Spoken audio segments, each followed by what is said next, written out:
TDP అధిష్టానంపై బహిరంగంగానే అసంతృప్తి వ్యక్తం చేస్తున్నటువంటి ఎమ్మెల్యేల జాబితాలో ఈసారి గన్నవరం ఎమ్మెల్యే యార్లగడ్డ వెంకట్రావు గారు కూడా చేరిపోయారు.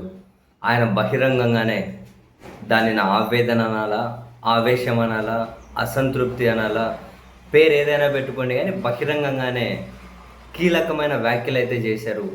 గత ఎన్నికల్లో నా రాజకీయ ప్రత్యర్థి కోసం పనిచేసిన కాంట్రాక్టర్లు, పారిశ్రామికవేత్తల నుంచి 1-2 కోట్ల రూపాయలు డబ్బులు తీసుకొని కాంట్రాక్ట్లు అప్పజెబుతున్నారు అంటూ ఆయన చేసిన వ్యాఖ్యలు సంచలనంగా మారాయి.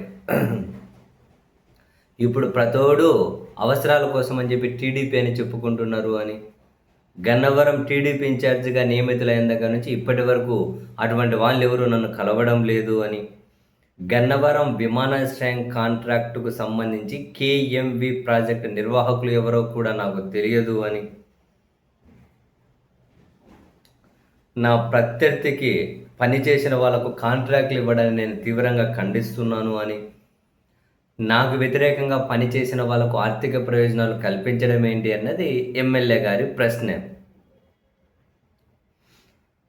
నా ప్రత్యర్థులతో కలిసి పనిచేసిన కాంట్రాక్టర్లు, పారిశ్రామికవేత్తలకు పెద్దపీట వేయడాన్ని నేను ఏమాత్రం ఉపేక్షించనని, ఈ అన్ని పరిణామాల మీద త్వరలో కార్యకర్తలతో ఒక సమావేశం ఏర్పాటు చేసి చర్చిస్తాను అని ఆయన చేసిన వ్యాఖ్యలు ఆయనలో గూడు కట్టుకున్నటువంటి అసంతృప్తి లేదా ఆవేదన ఈ విధంగా బహిరంగంగా కామెంట్స్ చేయడం వరకు పరిస్థితి వచ్చినట్లుంది. బట్ ఇంట్రెస్టింగ్, అధికారం ఇంకా 3 సంవత్సరాలు ఉంది కాబట్టి, కనీసం 2.5 సంవత్సరాలు ఉంది కాబట్టి ఇంకా చాలామంది వాళ్ళ అసంతృప్తిని లోపలే దాచుకున్నట్లున్నారు. బహుశా రోజులు గడిచే కొద్దీ 1 by 1 మరికొంతమంది ఈ అసంతృప్తుల జాబితాలో వచ్చి చేరినా కూడా ఆశ్చర్యం ఉండకపోవచ్చు.